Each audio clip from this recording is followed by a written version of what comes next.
Buenas tardes, jóvenes. El día de hoy nos corresponde abordar los contenidos del módulo 3 y 4. Es importante primero señalar que tengamos presente que ese principio fundamental que caracteriza al ser humano, esa función primordial, no podemos olvidar que es la comunicación. Comunicación tanto oral como escrita. Pero también hay que tener presente que para que esa comunicación sea efectiva, los textos deben tener coherencia. De aquí partimos nuestra unidad número 3 con el texto. ¿Qué es el texto? El texto es el conjunto de enunciados que forman una unidad de sentido y que presentan coherencia y cohesión. Esta puede ser de forma oral o de forma escrita. Y para que la construcción del texto tenga éxito, hay una serie de principios que se deben cumplir. Estos principios o propiedades del texto son la adecuación, la coherencia y la cohesión. La adecuación es la propiedad por la que sabemos que un texto es adecuado para el lugar o para el momento en que estemos llevando a cabo la comunicación. La coherencia es la capacidad de transmitir un mensaje de manera organizada, comprensible y de manera precisa. Un texto va a ser coherente precisamente cuando cada una de las partes que conforman esta relación de ideas tenga sentido o seguimiento de lo que es mi tema central. Todo va a partir del tema central. Ese es mi eje temático y lo que yo vaya agregando al texto debe tener una secuencia.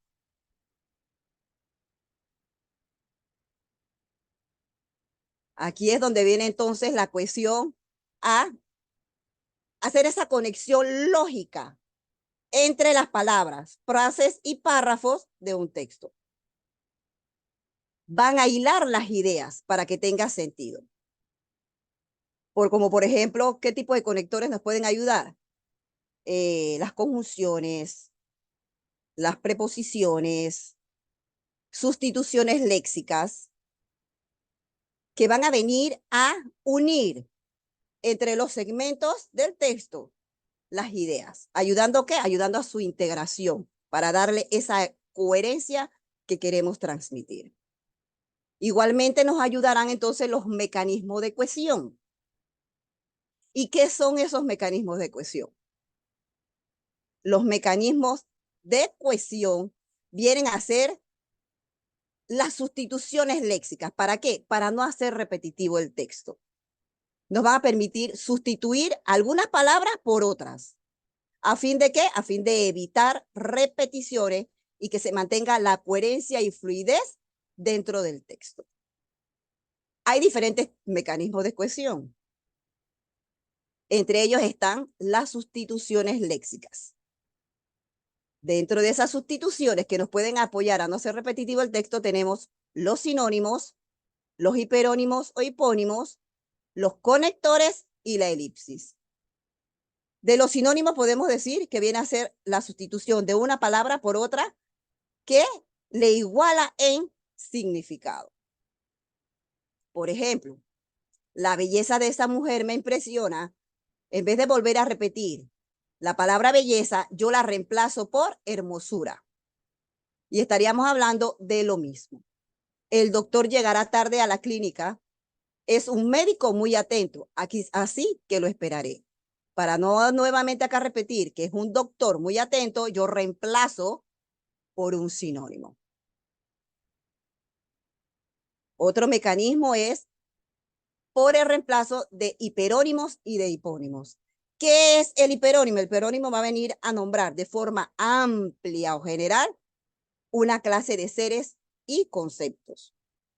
Y los hipónimos vienen a ser cuando se nombra en forma específica los seres que pertenecen a una clase. Por ejemplo, si yo tengo como hiperónimos animales, mis hipónimos serían gato, perro, vaca, caballo, todos los animales. Si mi hiperónimo, en término amplio y general, es flores, sus hipónimos serían rosa, clavel, papo. Y con estos hiperónimos e hipónimos yo puedo jugar dentro del texto para no hacerlo repetitivo. Tenemos otro muy importante que es el uso de conectores. Y con ellos hay que tener cuidado porque no se puede abusar ni emplearlos de manera incorrecta. Los conectores vienen a ser palabras o expresiones que van a permitir señalar una relación entre dos oraciones y sirven para unir bien las ideas. Tenemos un mundo de conectores, otros conocidos como marcadores discursivos también.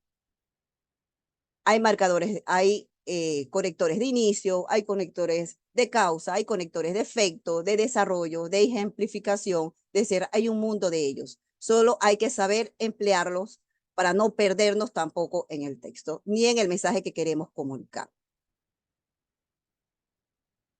Tenemos también la elipsis, que consiste en ¿qué? En omitir uno o varios elementos de la oración de forma intencional. Es decir, que al eliminarlos, se supone que no está afectando para nada el sentido de lo que estamos diciendo. No se trata solamente de eliminar cualquier palabra, sino eliminar aquellas palabras que no son necesarias para comprender el texto. Por ejemplo, el perro de Pedro es grande, el de Juan pequeño. En vez de decir el perro de Juan es pequeño, yo omito mi sujeto perro. ¿Por qué? Porque ya fue dicho con anterioridad. Así que se omite entonces que es de Pedro. Juan fue al cine, María a la biblioteca. Para no decir que Juan fue al cine y María fue a la biblioteca, entonces, si yo sé que estoy hablando de que ambos fueron, yo lo omito. Juan tomó la manzana, María la pera. Se omite entonces que María tomó la pera, porque estamos manteniéndonos con el mismo verbo y no se pierde el sentido de lo que queremos expresar. Otro mecanismo muy importante es el que se conoce como la pronominalización. Y la pronominalización va a venir ¿a qué? Consiste en reemplazar el sujeto por un pronombre. Ahora, tampoco es que vamos a utilizar cualquier pronombre. Debemos recordar la concordancia que vimos en la unidad anterior, que debe concordar en género, en número y en persona. Así que tengo que emplear de forma correcta esa preposición para referirnos entonces a las palabras que forman parte del texto. Ahora, tenemos pronombres personales, tenemos pronombres posesivos, tenemos pronombres relativos y también tenemos pronombres demostrativos. Recordemos cuáles son los pronombres personales. Yo, tú, él, en singular, vosotros, nosotros, vosotros, ellos, en plural. Los pronombres posesivos, mi, mía, tuyo, tuya, nuestro. Los pronombres demostrativos, este, ese, aquel, aquella, tanto en singular como en plural. Los pronombres demostrativos son los que indican cercanía o lejanía. Y los pronombres relativos, que serían qué, quiénes, o cuál, o cuáles. Entonces, ellos nos van a ayudar a reemplazar en el texto para no repetir nuestro sujeto. Por ejemplo, en el ejemplo que tenemos aquí, el monóxido de carbono es un gas incoloro, inodoro y muy venenoso. Lo encontramos con otros gases en concentraciones diferentes. Para no repetir que el monóxido de carbono lo encontramos con otros gases, lo encontramos ¿a quién? A ese monóxido de carbono. Aquí yo reemplazo por mi pronombre. En el siguiente dice, si lo inhalamos, si inhalamos ¿qué? El monóxido de carbono. Aquí lo hace la sustitución. Llega hasta la sangre y se combina con ella. ¿Se combina quién? La sangre. Podemos fácilmente reemplazar mientras sea de manera correcta y el pronombre correcto sin perdernos de la idea del texto. Bien, haremos un taller en donde identificaremos, pues, textos coherentes o incoherentes para completar. Por ejemplo, aquí tengo los perros son cuadrúpedos. Yo debo identificar cuál de los conectores que están aquí es el que le da sentido o coherencia al texto. Los perros son cuadrúpedos. ¿Cuál de mis tres opciones será? Es decir, no obstante o sin embargo, los perros son cuadrúpedos. Es decir, tienen cuatro patas. Y así sucesivamente iremos descubriendo cada una de nuestras opciones. Esto lo realizaremos al final de la clase. Veamos ahora los diferentes tipos de texto. Vamos a tener textos científicos, que es aquel que se basa en principios y fundamentos científicos. ¿Para qué? Para explicar fenómenos naturales, descubrimientos, teorías y experimentos. Tenemos textos instructivos. A través de ellos se explica paso a paso la manera de realizar ya sea una tarea, de armar un objeto o hacer algún experimento. Los textos publicitarios, que van a ser aquellos que buscan de una forma u otra persuadir al público. ¿Para qué? Para que se adquiera un producto o un servicio. El texto argumentativo, que tiene como finalidad persuadir al lector. ¿En base a qué? A la justificación y demostración de un tema a través de argumentos. Y el texto expositivo. El texto expositivo expresa conceptos, ideas, hechos de forma objetiva. No involucran opiniones ni necesitan apoyarse en algún argumento. ¿Por qué? Porque ya se transmite la información de una manera precisa. El texto expositivo podemos decir que presenta el verbo en tercera persona. Y dentro de esas características, además, podemos decir que se basan principalmente en la información. Hay dos tipos, los divulgativos y los especializados. El divulgativo es el que va a ir dirigido a un público amplio, con temas de interés social, general. Y el texto especializado, positivo, va a ser aquel en donde se utilizan un lenguaje técnico dirigido a quienes, a los especialistas de esa área.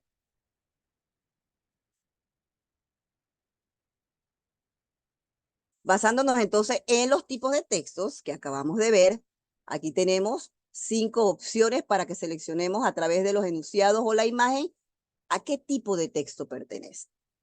Si yo veo la primera imagen, inmediatamente detecto que lo que se me está presentando es una publicidad que a través de León y la melena espectacular que tiene me dice que o me incita a consumir un producto. Entonces, inmediatamente ya yo sé que el primer texto que tengo aquí es un texto publicitario. El segundo dice, las ballenas son mamíferos marinos que viven en los océanos, respiran oxígeno del aire, tienen una cantidad pequeña de pelo y son de sangre caliente. ¿Qué tipo de texto se presenta en este ejemplo?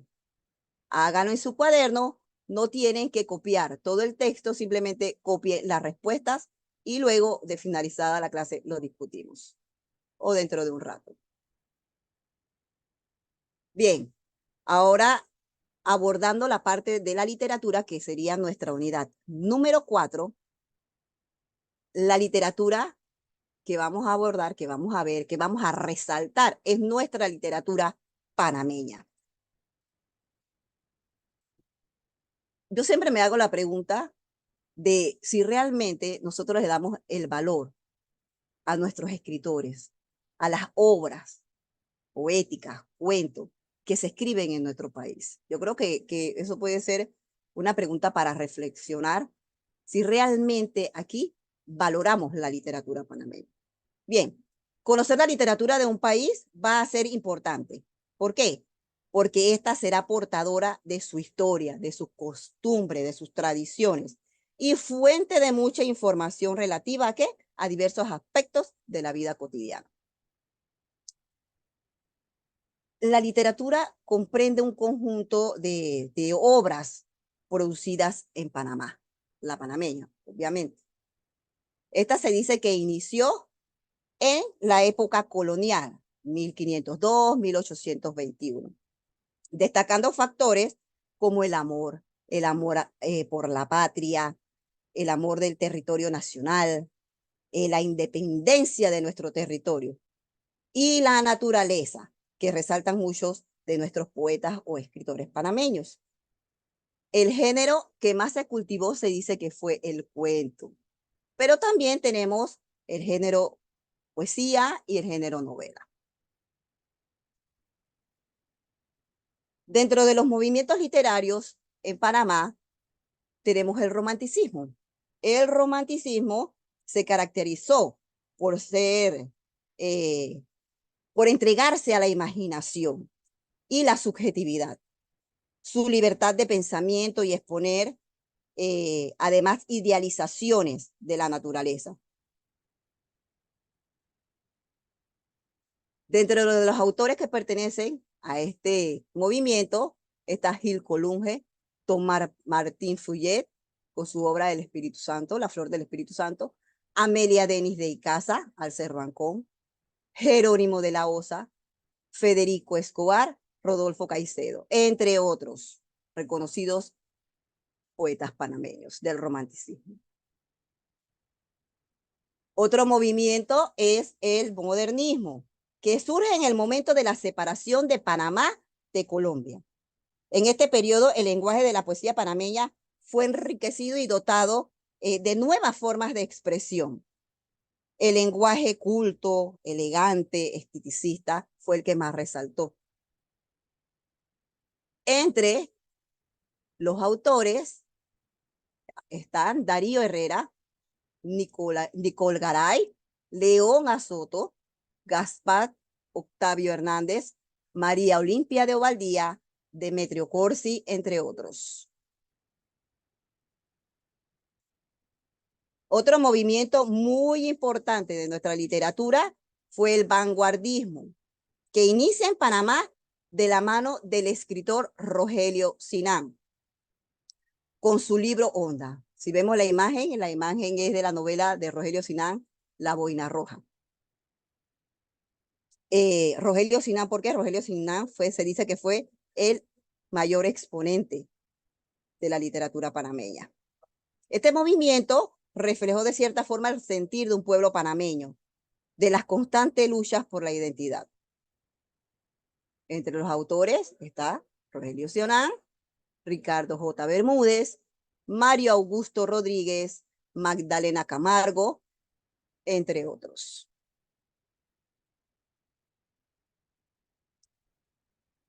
Antes de abordar las leyendas, es importante mencionar que Ricardo Miró fue también uno de los poetas panameños que más representó a nuestro país. Incluso hay premios Ricardo Miró, con obras como Preludio, Flor de María, entre otras. Actualmente puedo decir que nuestra literatura panameña se ha ido multiplicando. Han surgido nuevos escritores con talento, jóvenes, con creatividad, y no solamente jóvenes, que han demostrado dedicación e interés por resaltar nuestra literatura panameña, porque surja, porque nuestros estudiantes se preocupen por la lectura, se interesen por la lectura. Autores actuales podríamos mencionar Mijaíl Enríquez, tiene una gran cantidad de novelas. Tenemos también a Rosemary Tapia, la desaparecida Rosa María Brito, Ramón Francisco Jurado, entre otros. Entonces, valoremos nuestra literatura panameña. Depende de nosotros resaltar, no solamente en nuestro país, sino a nivel internacional, esa literatura que tanto nos caracteriza. En cuanto a la leyenda panameña, recordemos que la leyenda va a ser una narración de hechos naturales, sobrenaturales o mezclados que se transmiten de generación en generación, de forma tanto oral como escrita.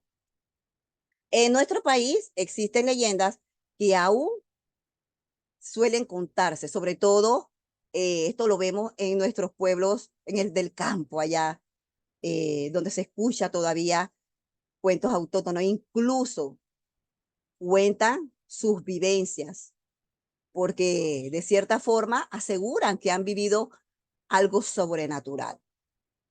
Más para esta época de Semana Santa, cuando se reúne la familia, pues retoman estas leyendas tradicionales de nuestro país. Cuando se crece en un pueblo pequeño, se escuchan siempre muchas historias que por eso son leyendas o se convierten en leyendas que han sido parte de qué? De la cultura popular por muchos años. Algunas de nuestras leyendas panameñas, la Tulivieja o la Tepesa, el Padre sin Cabeza, la Pavita de Tierra, la Niña Encantada del Salto de Pilón, entre muchas otras que nos caracterizan como pueblo.